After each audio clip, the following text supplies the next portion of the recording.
ஒரு அப்பாவுக்கு 2 பிள்ளைங்க. மூத்தவன் ரொம்ப அடக்கம். அப்பா எது சொன்னாலும் கேட்பான். பெரியவங்களுக்கு கீழ்ப்படிஞ்சு நடப்பான். இளையவன் அப்படி இல்லை. தான் நினைச்சதை தான் சொல்லுவான், செய்வான். அடுத்தவங்க சொல்கிறத கேட்க மாட்டான், அடங்கி நடக்க மாட்டான். இந்த 2 பேரில் யாரை உங்களுக்கு பிடிக்கும்? பெரியவனை தான் பிடிக்கும். ஏன்னா அவன் தான் சொல்கிற பேச்சை கேட்குறவன் அப்படின்னு சொல்லுவீங்க. ஆனால் ஒரு ஞானி என்ன சொல்கிறார் தெரியுமா? ஒரு குழந்தை அதன் அறிவுக்காக மதிக்கப்பட வேண்டுமே தவிர அதனுடைய கீழ்ப்படியும் தன்மைக்காக அல்ல அப்படிங்கிறார். நம்ம குழந்தைகளை சுயமாக சிந்திக்கிறதுக்கு நாம் விடுறதில்ல. மற்றவங்களை பார்த்து காப்பி அடிக்கிறதுக்கு தான் நாம் அவங்களுக்கு கற்றுக் கொடுக்குறோம். புகழ்பெற்ற மனிதர்கள் சிலருடைய பேரை சொல்லி நீயும் அவர் மாதிரி ஆகணும், இவர் மாதிரி ஆகணும் அப்படின்னு சொல்லிகிட்டே இருக்கிறோம். குழந்தைகள் தங்களுடைய தனித்தன்மையை வளர்த்துக்கிறதுக்கு நாம் தடையாக இருக்கிறோம். ஒரு குழந்தைகிட்ட அனாவசியமாக நம்பிக்கையை வளர்த்துடக்கூடாது. எந்த கோட்பாட்டையும் திணிக்கக்கூடாது. நாம் ஏற்கனவே அர்த்தமில்லாத கருத்துக்களையும் கொள்கைகளையும் மனசில் போட்டு நிரப்பி வச்சிருக்கிறோம். இந்த உலகத்துக்கு புதுசாக சேர்ந்திருக்கிற ஒரு குழந்தையின் தூய்மையான மனசில் நம்ம கருத்துக்களை அறிமுகம் செய்ய அல்லது திணிக்கிறதுக்கு நமக்கு எந்த அதிகாரமும் கிடையாது. ஒரு குழந்தைய நீ இந்த மதத்தை சேர்ந்தவன் அப்படின்னு பிறந்ததுமே ஒரு முத்திரை குத்தி போடுறோம். இது அதோட சுதந்திரத்தை ஆரம்பத்திலேயே கிள்ளி எறிகிறது மாதிரி தான். நீங்கள் ஒரு மதத்தின் வழிமுறைகளை கடைப்பிடிச்சிக்கிட்டு வர்றீங்க, அந்த வழியில் போய்கிட்டு இருக்கிறீங்க, சரி, அதனால் போகிறீங்க. அதுக்காக உங்கள் குழந்தையையும் அதே வழியில் தான் வரணும் அப்படின்னு கட்டாயப்படுத்துறதுக்கு உங்களுக்கு என்ன உரிமை இருக்குது? அந்த குழந்தை சுயமாக சிந்திச்சு ஒரு முடிவுக்கு வரட்டுமே, அதுக்கு நீங்கள் ஏன் தடையாக இருக்கிறீங்க? நமக்கு உண்மையிலேயே நம்ம குழந்தை மேலே அன்பு இருந்தால் இது மாதிரி திணிப்பு வேலைகளை செய்யக்கூடாது. திணிப்பு வேலைகளிலிருந்து குழந்தைகளை காப்பாற்றினா போதும். அதுதான் ரொம்ப முக்கியம். அடுத்த தலைமுறை அற்புதமான தலைமுறையாக உருவாகும். நாம் தான் சாதி மத சங்கடங்களில் மாட்டிக்கிட்டு தவிக்கிறோம். அவங்களாவது சாதி மத வேறுபாடு இல்லாத சமுதாயத்தை பார்க்கட்டுமே, அந்த சௌகரியங்களை அனுபவிக்கட்டுமே. அதுக்கு நாம் என்ன செய்யணும்னா ஒன்றும் செய்யாமல் இருந்தால் போதும். ஒரு குழந்தைகிட்ட நம்ம கருத்தை திணிக்கும் பொழுது என்ன ஆகுது தெரியுமா? அது அவனை அவங்கிட்ட இருந்தே அப்புறப்படுத்தி விடுது. அவனுடைய தனித்தன்மையை அழிச்சுடுது. அவனை ஒரு எல்லைக்குள்ளே திணிச்சுடுது. இதெல்லாம் அன்புங்கிற பேரால் பெற்றோர்கள் செய்கிற தப்பு. இதெல்லாம் கேட்டுக்கிட்டு இந்த காலத்தில் அப்பா ஒருத்தர் சொன்னார், நான் கருத்துக்களை எல்லாம் என் பையன்கிட்ட திணிக்கிறது இல்லைங்க, ஆனால் அதிகமாக சாப்பிட சொல்லி கட்டாயப்படுத்துவேன் அப்படின்னார். உங்கள் வீட்டு சமையல் அவ்வளவு நல்லா இருக்குமான்னு கேட்டாங்க. நல்லா இருந்தால் நான் ஏன் அவனை சாப்பிட சொல்லி கட்டாயப்படுத்த போகிறேன் அப்படின்னார். ஒருத்தன் எப்படி நடந்துக்கிறாங்கிறத வச்சு தான் அந்த ஆள் எப்படிங்கிறத நாம் முடிவு பண்ணுறோம். ஆளுமைன்னு சொல்கிறோம்ல, அதுக்கு சூழ்நிலைகளை ஆளுகின்ற தன்மை அப்படின்னு விளக்கம் கொடுக்குறார் ஒரு உளவியல் நிபுணர். சரி, ஒரு மனிதனுடைய ஆளுமையை உருவாக்குகிற விஷயங்கள் என்னென்ன? பிறப்பு, வளர்க்கப்பட்ட விதம், படிப்பு, நண்பர்கள், சமுதாயம், இப்படி நிறைய உண்டு. ஆளுமையின் அடிப்படையில் சில மனநோய்கள் உண்டாகுது. அதெல்லாம் என்னென்னங்கிறத தெரிஞ்சு வச்சுக்கிட்டோம்னா நம்ம கூட இருக்கிறவங்கள அடையாளம் கண்டுபிடிக்கிறதுக்கு அது ரொம்ப உபயோகமாக இருக்கும். ஃப்ரெனாய்டு ஆளுமை அப்படின்னு ஒன்று. இந்த கோளாறு உள்ளவங்க எப்படி இருப்பாங்க தெரியுமா? அதிக உணர்ச்சி, சந்தேகம், பொறாமை இதெல்லாம் அதிகமாக இருக்கும். வளைஞ்சு கொடுக்க மாட்டாங்க. அடுத்தவங்களோட இணக்கமான உறவு இருக்காது. அவங்க செய்கிற தப்புக்கெல்லாம் அடுத்தவங்களை குறை சொல்லிகிட்டு இருப்பாங்க. இது ஒரு ரகம். அடுத்தது ஸ்கிசாய்டு ஆளுமை அப்படின்னு சொல்கிறாங்க. இந்த கோளாறு உள்ளவங்க அடுத்தவங்களோட பழக கூச்சப்படுவாங்க. சின்ன வயசுலேயே இது ஆரம்பமாயிடுது. பகல் கனவுலேயே சஞ்சரிப்பாங்க. அவங்களுடைய விரோதம், கோபம் இதை கூட வெளியில் காட்டிக்க முடியாமல் இருப்பாங்க.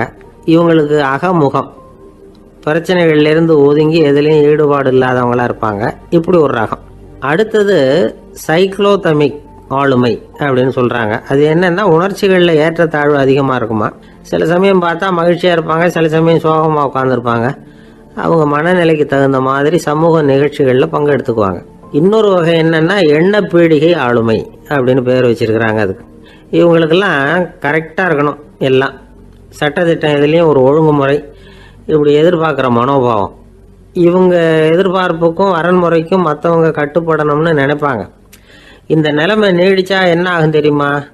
அலைக்கழிக்கிற எண்ணங்கள் திரும்ப திரும்ப ஒரே செயலை செய்ய தூண்டுற மன தளர்ச்சிக்கு ஆளாயிடுறாங்க. அடுத்தது ஹிஸ்டீரியா ஆளுமை. சின்ன விஷயத்தையெல்லாம் பெருசுபடுத்தி நாடகமாக்குற நடிகர்கள் இவங்க. உணர்ச்சி அதிகம் உள்ளவங்க. இவங்க மன எழுச்சியில் பக்குவமின்மை, குழந்தைத்தனம், முதிர்ச்சியின்மை எல்லாம் இருக்கும். தன்னலம் மிக்க குணம். பிறர் தன்னை மட்டுமே கவனிக்கணும்னு நினச்சி செயல்படுறது, இதெல்லாம் இவங்க அடையாளம். அடுத்த ரகம் எப்படின்னா வளர்ச்சியற்ற ஆளுமைன்னு சொல்கிறாங்க. அடுத்தவங்களோட இணங்கி போக முடியாதவங்க. அறிவு, மன எழுச்சி, சமூக உறவு இதில் எல்லாம் போதுமான வளர்ச்சியையும் நிறைவையும் பெற முடியாதவங்க. இவங்களால வாழ்க்கையில் முன்னேற முடியாது. பிச்சைக்காரங்க, குற்றவாளிகள் இவங்ககிட்டெல்லாம் இது மாதிரியான ஆளுமை அதிகமாக இருக்குமா. அடுத்தது என்னென்னா சோர்வுடைய ஆளுமை. எதுலேயும் உற்சாகம் இல்லாமல் சோர்ந்து போயிருப்பாங்க. அதுக்கெல்லாம் நமக்கு வலிமை இல்லைப்பா அப்படின்னு சொல்லிட்டு இருப்பாங்க. சின்ன விஷயங்களுக்கெல்லாம் அதிர்ச்சி அடையிறது. வாழ்வின் சுவையை அனுபவிக்க முடியாதவங்க. இன்னொரு ரகம் இது கொதித்தெழும் ஆளுமைங்கிறாங்க.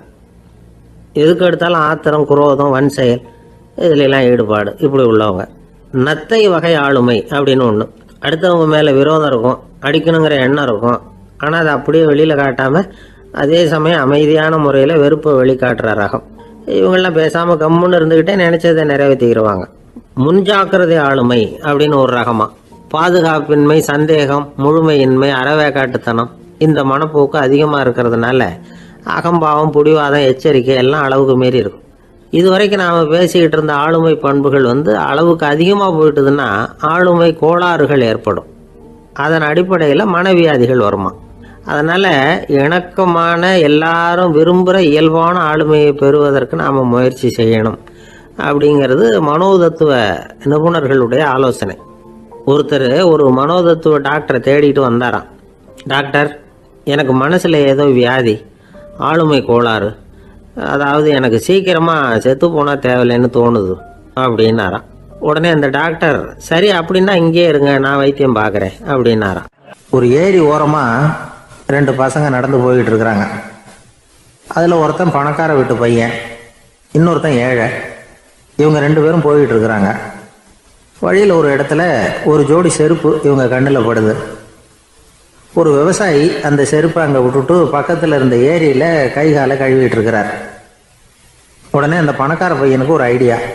அவன் சொன்னானா, டேய், இப்போ ஒரு வேடிக்கை செய்யலாம்.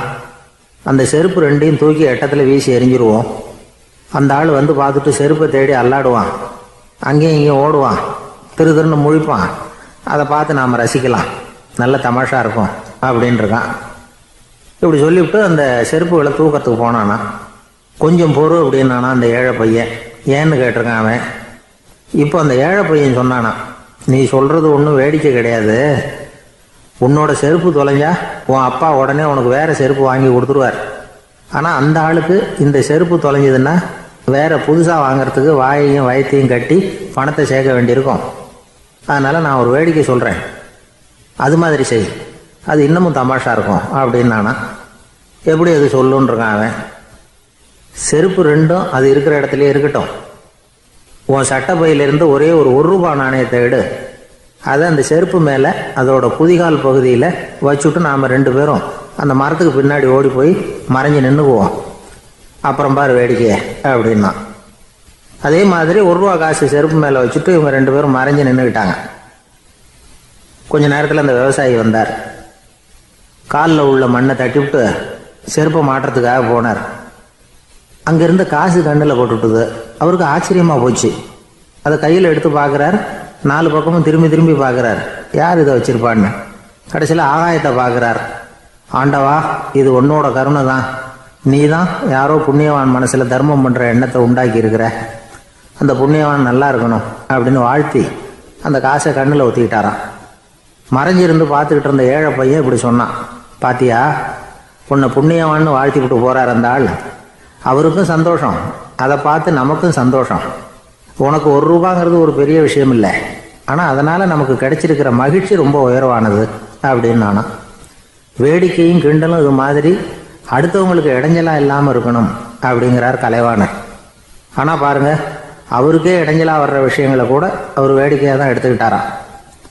ஒரு தடவை ஒருத்தர் கலைவாணர்கிட்ட ஐயா, என் குழந்தை செத்து போச்சு அப்படின்னு சொல்லி அழுதாராம்.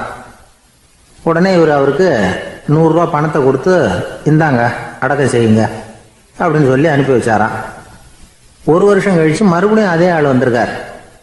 இவர் மறந்துருப்பாருங்கிற நினைப்புல, அண்ணே என் குழந்தை இறந்து போச்சுண்ணே அப்படின்னாராம். இவர் மறுபடியும் 100 ரூபாய் கொடுத்து ஆறுதல் சொல்லி அனுப்பி வச்சாராம். 7-8 மாதம் கழித்து மறுபடியும் அதே ஆள் வந்திருக்கார். அவர் வாயை திறக்கிறதுக்கு முன்னாடியே இவர் 100 ரூபாய் அவர் கையில் வச்சு, போன 2 தடவை தான் குழந்தை செத்து போச்சு, இந்த தடவையாவது அதை சாகாமல் காப்பாற்றி விடு அப்படின்னு சொல்லி அனுப்பி வச்சாராம். அதுக்கப்புறம் அந்த ஆள் வர்றதே இல்லையா. ஒருத்தர் ஓடி வந்தார். இன்னொருத்தரை பார்த்து, சார் உங்கள் சைக்கிளை ஒரு நாள் இரவல் கொடுங்களேன், பக்கத்து ஊருக்கு போயிட்டு வர வேண்டியிருக்கு அப்படின்னார். இவர் சைக்கிளை கொடுத்து பத்திரமா கொண்டுட்டு போங்கன்னார். சார் இதை பத்திரமா கொண்டு போகிறேன், கவலையே வேணாம், ஏன்னா இது உங்களோட சைக்கிள் அப்படின்னு நான் நினைக்கல, என்னோட சைக்கிளாக நினைக்கிறேன் அப்படின்னார். அதுக்கப்புறம் தான் இவருக்கு உண்மையாகவே பயம் வந்துட்டுது. ஏன்னா அவர் சொன்னது மாதிரி அதை தன்னோட சைக்கிளாகவே நினச்சி தள்ளிட்டு போட்டால் என்ன பண்ணுறது. எது எதை நம்முடையதாக நினைக்கணுங்கிறதுக்கு ஒரு வரையறை இருக்குது. சில பேர் ஆஃபீஸையே வீடாக நினச்சி விட்றது உண்டு. அப்படிப்பட்டவங்க கூட வீட்டை ஆஃபீஸாக நினைக்கிறதில்ல. ஏன்னா வீட்டில் இவர் ஆஃபீஸராக நடந்துக்க முடியறதில்ல.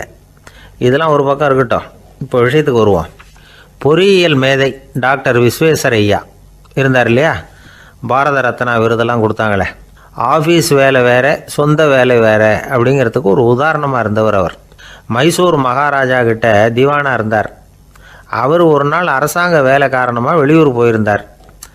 ஹாசன்கிற ஊருக்கு பக்கத்தில் ஒரு பயண மாளிகை, அங்கே தங்கிவிட்டார். ராத்திரி அங்கே தங்கி இருந்துட்டு விடிஞ்சதும் ஊருக்கு திரும்புறதாக திட்டம். ராத்திரி தூங்கிறதுக்கு ரொம்ப நேரம் ஆகிட்டுது. ரொம்ப நேரம் வரைக்கும் அரசாங்க சம்பந்தப்பட்ட வேலைகளையே பார்த்துக்கிட்டு இருக்கிறார். அரசாங்க ஃபைல்கள் நிறைய இருந்தது. அதையெல்லாம் ஒவ்வொன்றா எடுத்தார், படித்து பார்த்தார், பரிசீலனை பண்ணார். அதில் எழுத வேண்டியதை எழுதினார், கையெழுத்து போட்டார். ஒரு வழியாக அந்த வேலையெல்லாம் முடிஞ்சுது. அதுக்கப்புறம் என்ன பண்ணார்னா, தன்னுடைய சூட்கேஸை திறந்தார். அதிலிருந்து 2 மெழுகுவத்தியை எடுத்து கொளுத்தி வச்சார். அந்த பயண மாளிகையில் அது வரைக்கும் எரிஞ்சிக்கிட்டு இருந்த மின்சார விளக்குகளை அணைச்சிட்டார். அதுக்கு பிறகு அந்த மெழுகுவத்தி வெளிச்சத்தில் சில புத்தகங்களை தொடர்ந்து படிக்க ஆரம்பிச்சிட்டார். அந்த பயண மாளிகையில் பணியாளராக இருந்தவர் இதை பார்த்துட்டு ஓடி வந்தார். மறுபடியும் மின் விளக்கு போடுறதுக்காக போனார். விஸ்வேஸ்வரய்யா அதை பார்த்துட்டு போட வேணாம்ட்டாராம். இது வரைக்கும் நான் அரசாங்க அலுவல்களை கவனிச்சிக்கிட்டு இருந்தேன், அதனால் மின் விளக்குகள் அப்போ எரிஞ்சதில் தப்பு இல்லை. இப்போ நான் புத்தகம் படிச்சுக்கிட்டு இருக்கேன், இது என்னுடைய சொந்த வேலை, இங்கே இருக்கிற மின் விளக்கு அதுக்காக ஏன் எரியணும் அப்படின்னு கேட்டாராம். இப்போ இருக்கிற சில அரசு பணியாளர்கள்கிட்ட இந்த சம்பவத்தை பேச்சோட பேச்சாக சொல்லி பார்த்தேன். அவங்களால இதை ஜீரணிக்கவே முடியல.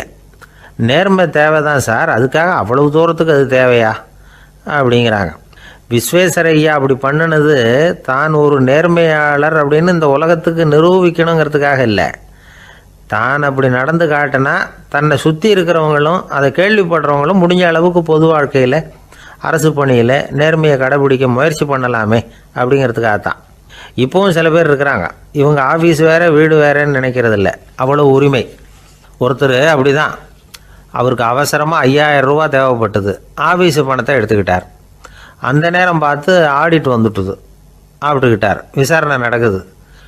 அவர் சொல்கிறார், சார் நான் நேரம் காலம் பார்க்காம ஆஃபீஸில் வேலை செய்வேன், ஏன்னா அதை என்னோடய ஆஃபீஸாக நினைக்கிறேன்.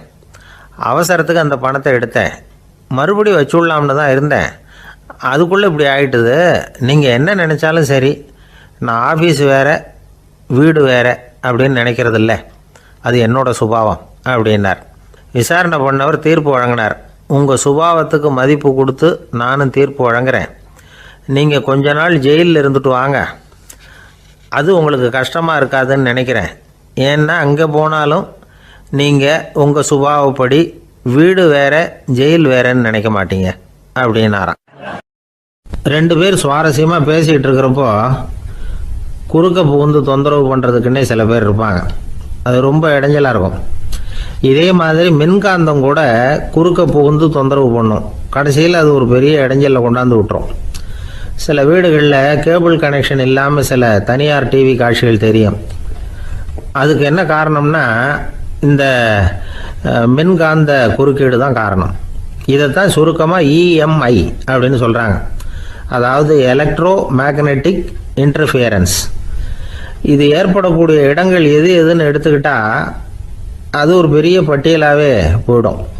இந்த EMI தொந்தரவு வந்து கேபிள் டிவியில் மட்டும்தான் இல்லை, ராக்கெட் ஏவுதளத்தில் உள்ள ரேடார்கள், அங்கே உள்ள சில சக்தி வாய்ந்த தொலைத்தொடர்பு சாதனங்கள், விமான தளங்களில் உள்ள ரேடார்கள், கப்பல் தளங்களில் பொருத்தப்பட்டிருக்கக்கூடிய சக்தி வாய்ந்த ஆண்டனாக்கள், இப்படி நிறைய சொல்லலாம்.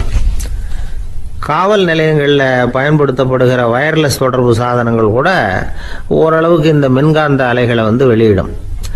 நம்ம வீட்டில் உட்காந்துக்கிட்டு ரேடியோ கேட்டுக்கிட்டு இருப்போம் அல்லது டிவி பார்த்துக்கிட்டு இருப்போம். அந்த சமயத்தில் பக்கத்து தெருவில் ஒரு மோட்டார் சைக்கிள் அல்லது காரு, குறிப்பாக பெட்ரோல் இன்ஜின், அது போகிறப்போ அதில் உள்ள மின்கலத்தில் வந்து, அதாவது மேக்னட்டோ பேட்டரியிலிருந்து வெளிப்படுகிற மின்காந்த அலை இங்கே வந்து டிவியிலையும் ரேடியோவிலையும் கரகரப்பை உண்டு பண்ணும். சரி, இது வந்து பெருசாக என்ன இடைஞ்சலை உண்டு பண்ணிட போகுது அப்படின்னு நாம் அலட்சியமாக நினைக்கலாம். வயசானவங்களுக்கு மறதி நோயின்னு ஒன்று வரும்ல, அல்ஷமீர், அதாவது மூளையில் உள்ள செல்கள் வந்து செயலிழந்து போயிடுறது, அது செய்ய வேண்டிய வேலையை மறந்துடும். மனைவியே எதிரில் வந்து நின்னா கூட உன்னை எங்கேயோ பார்த்தது மாதிரி தெரியுதே அப்படின்னு சொல்லிட்டு இருப்பாங்க. அப்படி ஒரு மறதி. இந்த விசித்திரமான நோய்க்கு இதுவரைக்கும் மருந்தே இல்லைன்னு வேற சொல்கிறாங்க. இந்த மைக்ரோ ஓவன் அப்படின்னு சொல்லக்கூடிய சமையல் அடுப்புகள் கூட மின்காந்த அலைகளை வந்து வெளியிடுது. சமயத்தில் சில தொழிற்சாலைகளில் கூட பெரிய விபத்துக்களை இந்த இஎம்ஐ உண்டு பண்ணிவிடும்.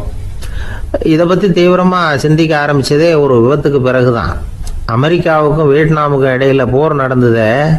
அந்த சமயம் அமெரிக்காவுக்கு சொந்தமான விமானம் தாங்கி கப்பல் ஒன்று வியட்நாமை தாக்கிறதுக்கு தயாராக ஏவுகணைகளோட கடலில் நிறுத்தி வைக்கப்பட்டிருந்தது.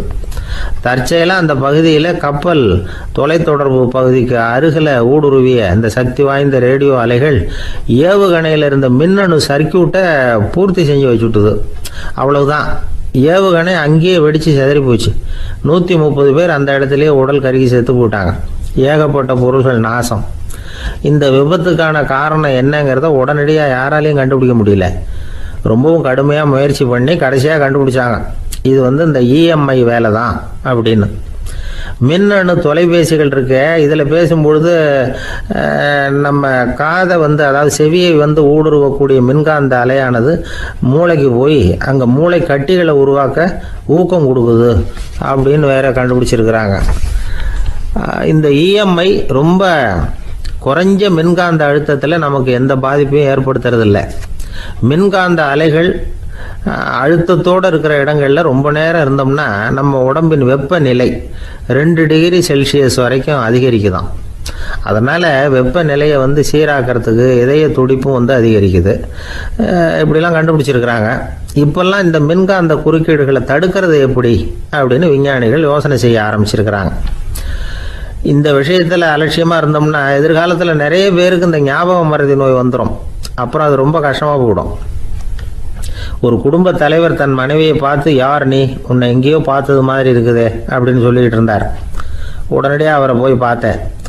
வாங்க டாக்டர்கிட்ட போகலாம் அப்படின்னு. அவர் என்னை தனியாக அழைச்சிட்டு போய் காதோட காதாக மெதுவாக சொல்கிறார், இதை பார்ப்பா, என் கையில் பணம் இல்லாத போகலாம் அப்படி மறதி நோய் வந்துட்டது மாதிரி நடிச்சுக்கிட்டு இருப்பேன், அவ்வளவுதான், அதை நீ கண்டுக்காத அப்படின்னார். இந்த உலகமே ஒரு நாடக மேடை, நாம் எல்லாரும் நடிகர்கள். இது வந்து ஞானிகள் சொல்கிறது. இது ஒரு பக்கம் இருக்கட்டும். இந்த உலகத்துக்குள்ளே எத்தனையோ நாடக மேடைகள், எத்தனையோ நடிகர்கள், எத்தனையோ நாடகங்கள், இதெல்லாம் எப்படி ஆரம்பமாச்சு? அதுதான் இன்றைக்கி தகவல். அதாவது ஆதி மனிதன் பேச ஆரம்பிக்கிறதுக்கு முன்னாடி சைகையாலேயே எல்லாத்தையும் சொல்லிக்கிட்டு இருந்தான். அதனால் அப்போவே நடிப்பு ஆரம்பமாயிட்டுது. முதல்ல ஒரு வேட்டையைத்தான் அவன் வந்து நடித்து காட்டியிருப்பான். இவன் எப்படி போனான், எதிரில் மிருகம் எப்படி வந்தது, அதோட எப்படி சண்டை போட்டான், எப்படி அடித்து கொண்டுகிட்டு வந்தான், இதை அப்படியே மற்றவங்களுக்கு நடித்து காட்டியிருப்பான். ஏன்னா மொழி கிடையாது. இந்த காலத்துலலாம் நாடகங்களில் நடிக்கிறவங்கள நடிகர்கள்ங்கிறோம். ஒரு காலத்தில் இவங்களுக்கு என்ன பேர் தெரியுமா? திஸ்பியர்கள் அப்படின்னு பேரான். இதுக்கு காரணம் உண்டு. அதாவது 2000 வருஷத்துக்கு முன்னாடி கிரீஸ் நாட்டில் திசிபியஸ் அப்படின்னு ஒரு ஆள் இருந்தான். அவன் ஒரு பெரிய நாடக கலைஞன். அவன் சில இளைஞர்களை சேர்த்துக்கிட்டான், பயிற்சி கொடுத்தான், நாடக குழுவை உருவாக்கினான். நடிகர்களையும் நாடகத்துக்கு தேவையான பொருள்களையும் ஏற்றிக்கிட்டு போகிறதுக்கு ஒரு வண்டியையும் தயார் பண்ணான். அந்த வண்டியிலேயே அவன் வந்து கிரேக்க நாடு பூராவும் சுற்றினான். ஊர் ஊராக நாடகம் போட்டான். ஒரு ஊருக்கு போனதும் அங்கே நாடகம் நடத்த தியேட்டர் இருக்கா அப்படிங்கிறதெல்லாம் பார்க்கறது இல்லை அவன். ஏன்னா அப்போலாம் தியேட்டர்னா என்னென்ன தெரியாது. நாடகம்னா அது ஒரு மூடிய கொட்டைக்குள்ளே தான் நடத்தணுங்கிறது அப்போ யாருக்குமே தோணலை. இந்த வண்டி போகும், அதுவே ஒரு பகுதி, அப்படியே ஒரு மேடை மாதிரி விரிச்சிக்கும். அதில் ஏறி நின்றுக்கிட்டு நாடகத்தை நடித்து காட்டுவாங்களாம். மக்கள்லாம் எதிரில் தரையில் உட்காந்து அதை பார்த்துக்கிட்டு இருக்கிறது. உலகத்தின் முதல் நடமாடும் தியேட்டர் இதுதானா. இந்த திசைபிஎஸ் தான் முதலாக உலகத்தில் நாடகம்ங்கிற பொழுதுபோக்கை நடத்தி காட்டினவன் அப்படின்னு சொல்கிறாங்க. அவன் சொந்தமாக நாடகம் எழுதுனா, நடித்தான், நாடகத்தை இயக்கினான். அதனால தான் அவனை first man of the theatre அப்படின்னு சொல்லுவாங்க. அவன் தான் நாடக மேடையின் முன்னோடி. கிரேக்கர் காலத்திலேயே நாடக ஆசிரியர்கள், நடிகர்கள், ரசிகர்கள் இவங்கெல்லாம் உருவாயிட்டாங்களாம். நாடகத்தின் சரித்திரத்தில் இந்த 3 பிரிவும் ரொம்ப முக்கியம். அதாவது கிரேக்க தியேட்டர்கள்லாம் திறந்த வெளி மேடைகள் தான். பெரும்பாலும் மலைச்சரிவுகள், அதுவே படிப்படியாக பண்ணியிருப்பாங்க. கீழே அரைவட்ட வடிவில் மேடை, அதுக்கு ஆர்கெஸ்ட்ரான்னு பேர். பிற்காலத்தில் இதில் உட்காந்து இசைக்குழுவினர் வாய்ச்சதுனால இசைக்குழுவுக்கே ஆர்கெஸ்ட்ராங்கிற பேர் வந்துட்டுது. இப்போ கிரேக்க தியேட்டர்களில் ஒன்று, அதோட காலம் கிமு 340. அதை இன்னமும் பாதுகாத்து வச்சிருக்கிறாங்களாம். எபிடாரஸ் அப்படிங்கிற இடத்துல அது இருக்குதான். இன்னமும் அந்த தியேட்டரை பயன்படுத்திக்கிட்டு வர்றாங்களாம். சிறந்த கிரேக்க நாடகங்கள்லாம் அங்கே நடிக்கிறாங்களாம். ஆரம்ப காலத்திலேயே கட்டணம் கிடையாது. அப்புறம் பின்னாடி தான் நுழைவு கட்டணம்லாம் அப்படியே வந்துட்டு தான். நடிகர்கள் பளபளப்பான ஆடைகள் உடுத்தியிருப்பாங்களாம். இந்த குதிகால் உயர்ந்த காலணிகள் போட்டிருப்பாங்களாம். இதெல்லாம் பழைய குறிப்புகள். பலவிதமான உருவங்களில் மாஸ்க் அப்படின்னு சொல்லப்படுற முகமூடி. அதனால் ஒரே நடிகர் பல வேடங்களில் நடிக்கிறது உண்டான்.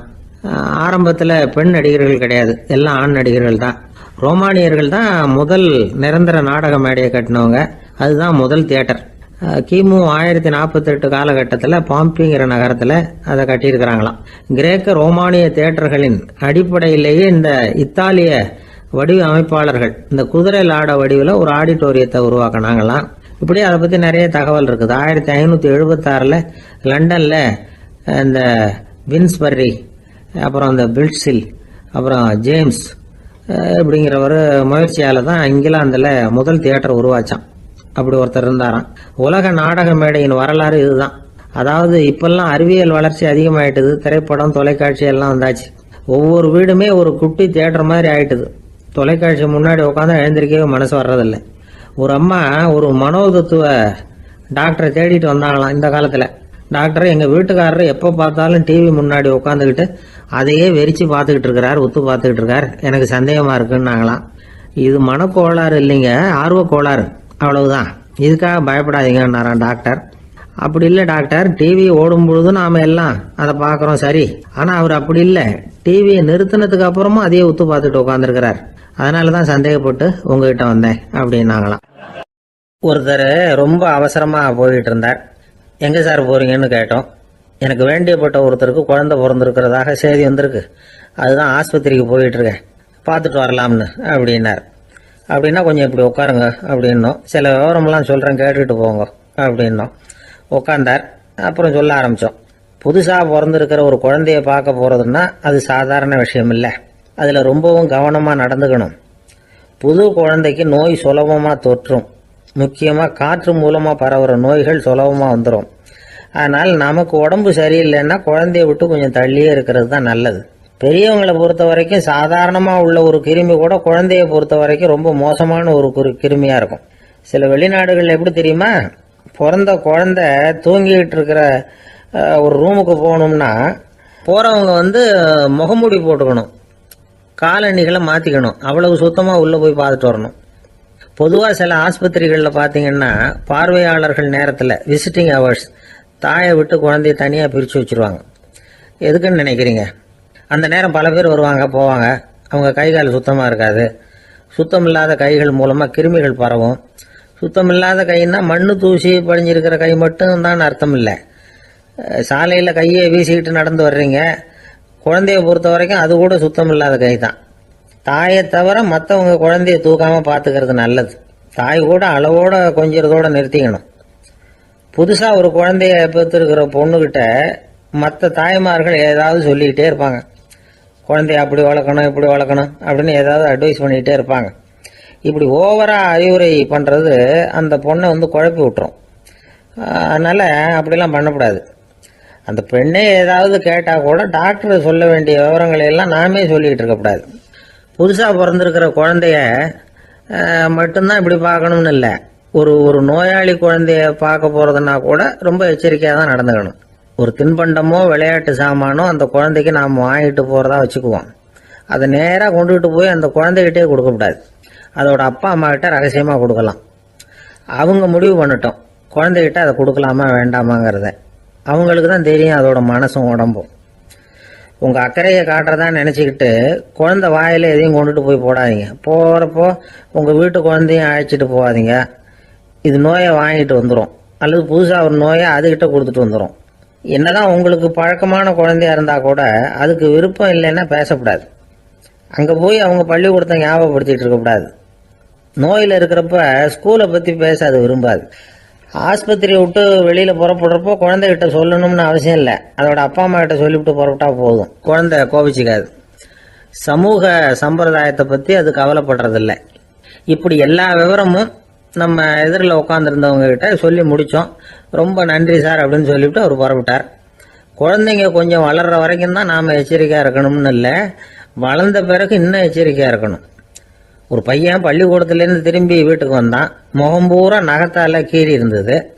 அப்பா பார்த்து பயந்துட்டார். யாருடா உன்னை இப்படி பண்ணது அப்படின்னார். என் கூட படிக்கிற இன்னொரு பையன். நாளைக்கு உன் கூட பள்ளிக்கூடத்துக்கு வர்றேன், நீ எனக்கு அவனை அடையாளம் காட்ட முடியுமான்னார். அது ரொம்ப சுலபம். நான் பையன் எப்படின்னார் அப்பா. அவன் காதில் ஒன்றை கையோடு எடுத்துகிட்டு வந்திருக்கிறேன், இதோ என் பையில தான் வச்சுருக்கேன் அப்படிங்கிறான் அந்த பையன். சாலை ஓரமாக அழுதுகிட்டு உட்காந்துருந்தான். பிச்சை எடுத்து சாப்பிட்ற ஒருத்தன் அந்த பக்கமாக வந்தான். இவனை பார்த்தான். ஏன் அழுதுகிட்டு உட்காந்துருக்கிற, என்னாச்சு உனக்கு அப்படின்னு கேட்டான். அதுக்கு இவன் சொன்னான், என்கிட்ட ஒன்றுமே இல்லை, நான் இந்த உலகத்தில் இருந்து என்ன பிரயோஜனம், அதனால தான் அழுதுகிட்டு இருக்கிறேன் அப்படின்னா. உன்கிட்ட மறைஞ்சிருக்கிற புதையல் என் கண்ணுக்கு நல்லா தெரியுது, அது உனக்கு புரியல, அதனால தான் அழுதுகிட்டு இருக்கிற அப்படின்னா. என்னது புதையல் இருக்குதா, உன் கண்ணுக்கு தெரியுதா அப்படின்னு கேட்டான். ஆமாம் எனக்கு தெரியுது, அந்த புதையலை நீ விற்கிறதுக்கு தயாராக இருக்கிறியா அப்படின்னு கேட்டான் இவன். இதை கேட்டதும் அந்த இளைஞனுக்கு ரொம்ப ஆச்சரியமாக போச்சு. என்னது இப்படி கேட்குறானே அப்படின்னு. என்கிட்ட ஒரு காசு கூட இல்லையே, அப்படி இருக்கிறப்போ புதையல் எங்கேருந்து வந்தது அப்படின்னா. இந்த நேரத்தில் அந்த பிச்சைக்காரன் சிரித்தான். இப்படி தான் இந்த உலகத்தில் எல்லோரும் சொல்லிகிட்டு இருக்கிறாங்க, என்கிட்ட ஒன்றுமே இல்லைன்னு சொல்லி. ஆனால் அவங்கக்கிட்ட தான் புதையல் இருக்குது, நீ வேணும்னா என் கூட வா, நம்ம நாட்டு அரசர்கிட்ட போவோம், உங்ககிட்ட இருக்கிற புதையலை அவர் நல்ல விலைக்கு எடுத்துக்குவார் அப்படின்னா. அது எப்படி உனக்கு தெரியும்னா, இதுக்கு முன்னாடியும் இது மாதிரி பல பேரை நான் ராஜா கிட்ட அழைச்சிட்டு போயிருக்கிறேன், அதனால தான் உன்னை பார்த்தேன், உன்னையும் கூப்பிட்றேன், நீ சரின்னு சொன்னால் உன்னை அழைச்சிட்டு போகிறேன், உங்ககிட்ட இருக்கிற புதையலை அவர் நல்ல விலை கொடுத்து எடுத்துக்குவார் அப்படின்னு சொன்னான். இவன் இப்படி சொல்கிறதும் அந்த இளைஞனுக்கு ஒன்றுமே புரியல. இது என்னது இந்த ஆள் இப்படி சொல்லிக்கிட்டு இருக்கிறான், நம்மக்கிட்ட என்ன இருக்குது, அதுவும் இல்லாமல் இவனே பிச்சை எடுத்து சாப்பிட்டுக்கிட்டு இருக்கிறான், இவன் போய் நம்மளை ராஜா கிட்ட அழைச்சிட்டு போகிறதா போகிறேங்கிறானே என்ன அப்படின்னு சொல்லி அவன் யோசனை பண்ணான். என்ன யோசிக்கிற, உனக்கு பணம் வேணும்னா என்னோட வா அப்படின்னா. இளைஞன் ஒரு முடிவுக்கு வந்தான். சரி, இங்கேயே உட்காந்துக்கிட்டு இருக்கிறத விட அங்கேயாவது போய் பார்ப்போமே, இங்கே அழுதுட்டு உட்காந்துருக்கிறதுல என்ன பிரயோஜனம், ஏதோ கூப்பிட்றான் போய் பார்த்துட்டு வருவோமே அப்படின்னு சொல்லி அவன் கூட புறப்பட்டான். பிச்சைக்காரன் முன்னாடி போயிட்டே இருக்கிறான், இந்த இளைஞன் பின்னாடி நடந்து போயிட்டுருக்கான். ரெண்டு பேரும் அரண்மனையை நோக்கி போகிறாங்க. பாதி வழி போயிருப்பாங்க. வழியில் அந்த பிச்சைக்காரன் சொன்னான், இதை பாரு, முன்னாடியே சில விஷயங்களை நாம் பேசிக்க வேண்டியிருக்கு, சரியாக தெளிவாக முடிவு எடுத்துக்கிட்டு அதுக்கப்புறம் ராஜாக்கிட்ட போகணும். ஏன்னா அங்கே போய் அது முடியாது இது முடியாதுன்னு நாம் நமக்குள்ளே சண்டை போட்டுக்கிட்டு இருக்க முடியாது. ராஜாவுக்கு விலையை பற்றி கவலையே இல்லை, எவ்வளவு சொன்னாலும் நமக்கு பணம் கிடச்சிரும். ஆனால் அதுக்கப்புறம் நான் இதை விற்கிறதுக்கு தயாராக இல்லைன்னு சொல்லிடக்கூடாது. அதனால் புதையலை விற்கிறதா இல்லையாங்கிறத இங்கேயே தெளிவாக முடிவு செஞ்சுக்கணும், இல்லைன்னா ராஜா கிட்ட போய் அங்கே போய் குழப்பிக்கிட்டு இருக்க முடியாது அப்படின்னு சொன்னான். இளைஞனுக்கு ஒன்றுமே புரியல. என்ன சொல்கிற நீ, என்கிட்டயா புதையலா, எங்கே இருக்குது அப்படின்னு சொல்லி குழம்பி போனான். இப்போ அந்த பிச்சைக்காரன் சொன்னான், இதை பாரு, இப்போ உதாரணத்துக்கு உன்னுடைய கண்களை எடுத்துக்கோ. அதுக்கு நீ என்ன விலை கேட்டுற போகிற? நான் அதுக்கு ராஜா கிட்டே இருந்து ஒரு 50,000 ரூபா வாங்கி தர முடியும். உன்னுடைய இருதயத்தை கொடுக்குறியா? 20 லட்சம் ரூபா வாங்கி தரேன். மூளையை கொடுக்குறியா? 30 லட்சம் வாங்கி தரேன். என்ன சொல்கிற அப்படின்னு சொல்லி இந்த பிச்சைக்காரன் பேசிக்கிட்டே போகிறான். இளைஞனுக்கு கோபம் வந்துட்டுது. என்ன உளர்ற? உனக்கு என்ன பைத்தியமா? கண்ணையும் மூளையையும் இருதயத்தையுமா விற்பாங்க? என்ன விலை கொடுத்தாலும் அதையெல்லாம் நான் விற்கிறதுக்கு தயாராக இல்லை, நான் விற்க மாட்டேன். அதை கொடுத்துட்டு நான் என்ன பண்ணுறது? இப்படி நான் மட்டும் இல்லை, யாருமே இதை விற்கிறதுக்கு தயாராக இருக்க மாட்டாங்க அப்படின்னு சொன்னான் அந்த இளைஞன். இவன் இப்படி சொன்னதும் அந்த பிச்சைக்காரன் வாய் விட்டு சிரிக்க ஆரம்பிச்சுட்டான். இப்போ பைத்தியமானது நானா நீயா? லட்சக்கணக்கான கோடிக்கணக்கான ரூபாய் பொறுமானம் உள்ள பொருள்களை உங்ககிட்டயே வச்சுக்கிட்டு விற்க முடியாதுன்னு சொல்கிற நீ தான் ஏழை. என்கிட்ட ஒன்றுமே இல்லைன்னு மரத்தடியில் உட்காந்து அழுதுகிட்டு இருக்கிறியே அப்படின்னு சொன்னான். இன்றைக்கி பார்த்திங்கன்னா பல பேர் தன்கிட்ட புதைஞ்சிருக்கிற ஆற்றலை புரிஞ்சிக்க முடியாமல் அவதிப்பட்டுக்கிட்டு இருக்கிறாங்க. நம்மக்கிட்ட என்ன இருக்குங்கிறது அவங்களுக்கு தெரியறதில்ல. அதனால தான் என்கிட்ட ஒன்றுமே இல்லைன்னு சொல்லி அழுதுகிட்டு இருக்கிறாங்க. இதை விளங்க வைக்கிறதுக்கு பெரியவங்க சொல்கிற கதை இது. நம்மக்கிட்ட இருக்கிற புதையலை நாம் தான் தோண்டி எடுக்கணும். உண்மையான புதையலுங்கிறது உள்ளே இருக்குது. ஆனால் அதை வெளியில் தேடுற ஆசாமிகள் தான் அதிகம். சராசரி மனித இயல்பு அப்படி. நம்மக்கிட்ட விலை மதிக்க முடியாத பகுத்தறிவு இருக்குது. அதை வச்சுக்கிட்டு வாழ்க்கையில் முன்னேறதுக்கு முயற்சி பண்ணணும். என்கிட்ட ஒன்றுமே இல்லைன்னு நினச்சி ஓரமாக உட்காந்துடக்கூடாது. முயற்சி செஞ்சால் முடியாத காரியம் எதுவுமே இல்லை. ஒரு ரயில்வே ஸ்டேஷன் பக்கம் வெளியில் ஒரு டாக்ஸி நின்றுக்கிட்டு இருந்தது. அந்த பக்கமாக வந்த ஒருத்தர் டாக்ஸி டிரைவரை பார்த்து சொன்னார், ஐயா, உங்கள் வண்டியில் பின் சீட்டில் ஒரு மணி பர்ஸ் கிடக்கு, யாரோ மறந்து விட்டுட்டு போயிருக்கிறாங்க.